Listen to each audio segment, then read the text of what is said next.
Al-Assad could be unknowingly teaming up with Taskforce 141, leading to them facilitating in the reboot of No Russian. The other day I posted a video regarding the ending cutscene of episode 2 of Raids, which, after taking a few more days to think about it and reading your comments on the video, I have re-evaluated my speculation regarding it and how I may have drastically misinterpreted it. As you know, in the raid, Captain Price, Farah and Gaz managed to rescue Alex from deep within the Atomgrad bunker in the Satik Mountains, Urzikstan. He let us know that the commander of Qatala, Farah's brother, Hadir, spared him, and that's how he managed to survive the gunfight with Qatala. How are you still alive?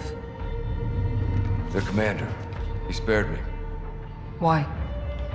He had a message. Wanted me to deliver it personally. To you. To me? He then requested a message personally to his sister, stating that he now wants to call a truce to go after the Russians together, stating that he wants to use their own weaponry against them to quote-unquote kill Russians. Who is this commander? Farah. You're not gonna like this. Alex. Who? Your brother. Hadir. Hadir is in jail. Not anymore. He wants a truce. Wants to work with you. Work with us. To do what? To kill Russians with their own weapons. The warhead. That's Hadir. He wants us to join him. Or turn back. That's the message. In my prior video, I misinterpreted this as him wanting to go after the Russian ultranationalists, which didn't really make much sense considering it is very likely that Hadir is indeed Khalid al-Assad. We know that Assad was broken out of prison by the Russian ultranationalist Viktor Zakhaev to help release the poisonous gas in Verdansk, as well as provide weaponry and military action via Qatala. Viktor Zakhaev later seen to have been killed by Captain Price when he threw him off the bunker edge when he attempted to launch the nukes in Verdansk. So, why would al-Assad go after the Russian ultranationalists if he was freed by them, as well as the fact that he is the second member of the Four Horsemen, with Makarov being the leader of the Russian ultranationalists and another horseman, who share the hatred of the West with Assad, but hates the Russian government too. Farah was surprised by the fact that Hadir has been freed from jail. Taskforce 141 are aware that al-Assad was previously freed from jail by Viktor Zakhaev, so clearly they haven't yet put the connection together that they are one of the same people. It's way too coincidental that both of them just so happen to be freed. Like I've mentioned before, Assad's character model in Vanguard is literally the same as Hadir's. They've just aged his model and added a beard, but the assets are literally the same and referenced as Hadir in the files, so it is definitely him. Combined with the fact that Hadir's father called him the Little Lion as a child. My father called Hadir Shabal.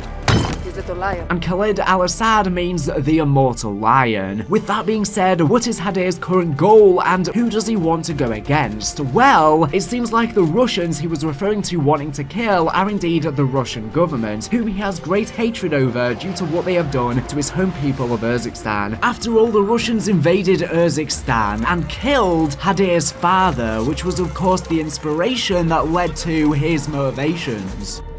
Baba. My love. You have to get up.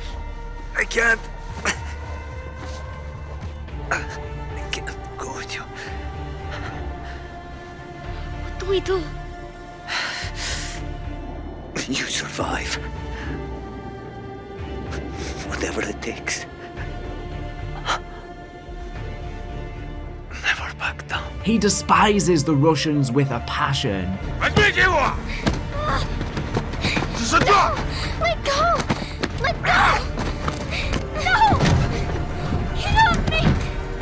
Farah! The Russian ultranationalists also share this hatred of the Russian government, so I propose the idea. I think that the raid episodes likely take place before the post-credit scene of Modern Warfare 2, in which we learn that Makarov is commandeering the hijacking of a Russian commercial plane for an unknown reason. We don't know who the person on the plane is who is putting together the 3D printed weapon, whether he could be the new version of Yuri or Joseph Allen, but all we know is that Makarov is commandeering remotely from the phone, receiving the signal signal message No Russian, as this is going to be the repeat of No Russian in the rebooted timeline. Of course, in the original Modern Warfare 2, Makarov and the Ultranationalists raided a Russian airport and gunned down innocent civilians, but they pinned it on the Americans using their weaponry, leaving no ties to Russia, hence the name No Russian, and the fact that they knew Alan was a CIA spy, so killed him at the scene, leading the Russian government to think Makarov's attack was sponsored by America, which led to World War III. What if this time, with the repeat of No Russian, Hadir/Al-Assad request Task Force 141's help in killing Russians, and unbeknownst to them, they actually somehow end up playing a role in making the new No Russian happen. With mass Russian casualties with the plane being hijacked, this could lead the Russian government to suspect America's involvement like the first No Russian, especially if the task force are somehow implicated, and they could later find out that Hadir is indeed Al-Assad, but by that point it could be too late and the Ultranationalist plan could already be in motion. These events could lead to World War III again, with Hadir being Qatala's commander. It gives even more credence to him being Al-Assad. Had they known Hadir is Al-Assad, they may have never gone along with helping him to quote-unquote kill Russians. This way, the Ultranationalists can take out two birds with one stone, the Russians and the Americans, and catapult the world into chaos and war. It doesn't take the most powerful nations on Earth to create the next global conflict. Just the will of a single man. This is very likely the plot for Call of Duty 2023, reportedly being a Modern Warfare game spearheaded by Sledgehammer Games. Originally intended to be a Modern Warfare 2 expansion, but got turned into a fully fledged game. The very first mission for this game could even be this new version of No Russian. Before we continue with the rest of what I want to talk about, I first have an awesome message to share with you. This video has been kindly sponsored by Ready or Not, which is an intense tactical first-person shooter that depicts a modern-day world in which SWAT police units are called to defuse hostile and confronting situations. There is actually a spring sale running right now, so you can get 15% off on Steam, but hurry, because it's about to end on the 23rd of March. The game has realistic gameplay. The developers, Void Interactive, have consulted police units worldwide to make your virtual avatar play and feel like a fully equipped SWAT officer. Creeper advance swiftly through tense scenarios as required by ever-changing mission conditions. Unpredictable assailants and civilians mimic the chaos of actual SWAT actions. The game features authentic equipment. In order to bring the world of Ready or Not to life, the developers spared no expense to make the equipment reflect the equipment that SWAT teams utilize in the field. Their skilled sound and art teams have created lifelike replicas for you to use in-game. The game is a single-player and cooperative experience. Equip, customize, and command your AI teammates through levels to tackle all of the challenges that the game presents you with as efficiently as possible, or exchange your robot teammates for 4 friends and aim for even higher scores. Do your best to respond appropriately to the realistic erratic behavior of all of the subjects in any given situation. Detain erratic civilians and move them to safety while combating aggressive and dangerous suspects. The game features tactical flexibility, using tactical equipment such as a breaching shotgun, battering ram, the mirror gun, as well as several different varieties of less lethal grenades, as well as many other tools to expand your squad's ability to respond to certain threats or accentuate the chosen playstyle of your squad. The game is currently in beta, so it's still an incomplete version of the game, so please be aware that it will still have some bugs and quirks and will require lots of additional content before it is ready for full release. Because of their supporters and with your help, the developers will continue to push Ready or Not, adding more content, new maps, missions, characters, weapons, etc., and further refine it to get the game up to the standard that you deserve. They ultimately want you to be able to turn the lights out, crank up the volume, and be immersed in the action, bringing order in chaos. So what are you waiting for? Check out the game on Steam via the link in the description, and be fast to get the 15% off. This way, I may have drastically misinterpreted events in my prior video, and I was right in saying that teaming with Hadir could be a trap, but for a very different reason, and Hadir and Makarov are not going against one another, but could be working together. And how crazy of a plot could it be that we end up helping Hadir, especially with Farah by our side, and then it turns out to all be a trap, and we end up going against the Russian government. This could end up leading into this new version of No Russian, and leading to World War III. And this could all be influenced by Perseus too, as Makarov may be their new leader, with the goal of Perseus to usurp the Western world being the same as the Horseman's goal. They very much could be one and the same in this new rebooted timeline where the Modern Warfare and Black Ops stories are now one and intertwined. And like I've talked about in prior videos, although the old guy in Black Ops Cold War and Stitch both perished, Perseus is an ideology, a group ideology. It's an organization whose goal is, like I said, to destroy the Western world by whatever means possible, using sophisticated and barbaric methods to do so. It doesn't matter if their leaders die, new people take control, and the legacy of Perseus never dies. It always continues. And we know Perseus are active in Rebirth Island in 2022, so all of this could tie together because we know that the Soviet-era intercontinental ballistic missiles that were in the bunker in the Satik Mountains are indeed Perseus's after all, due to their logo being plastered in the bunker, and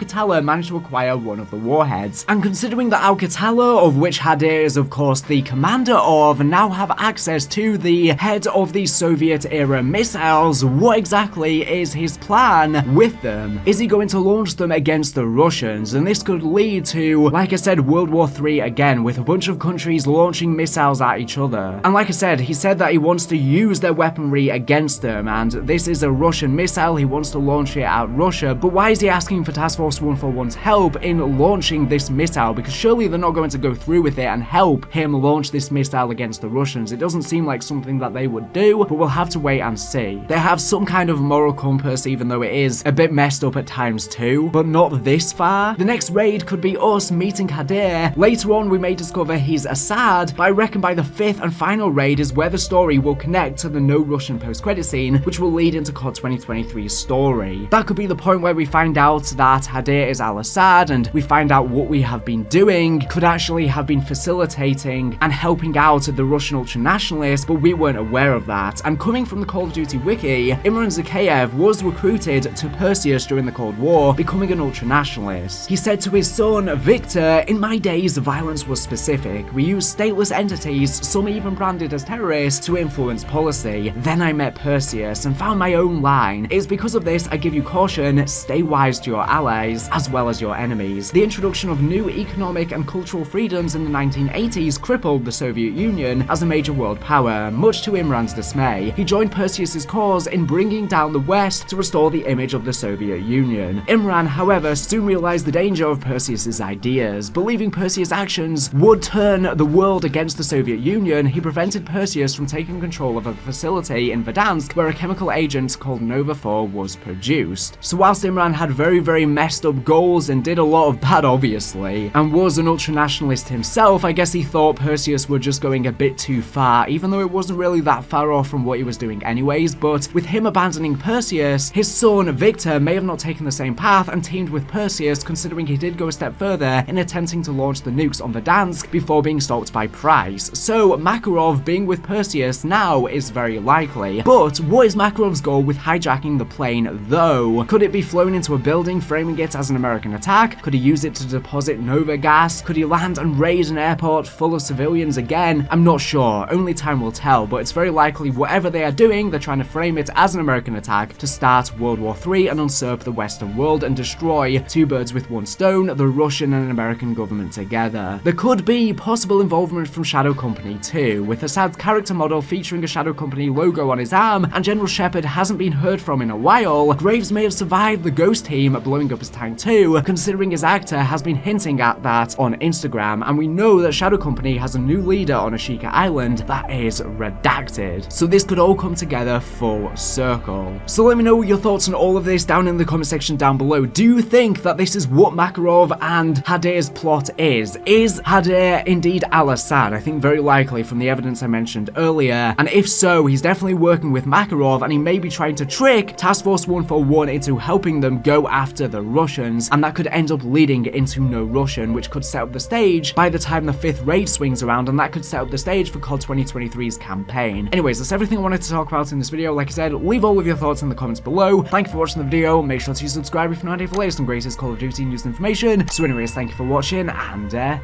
bye.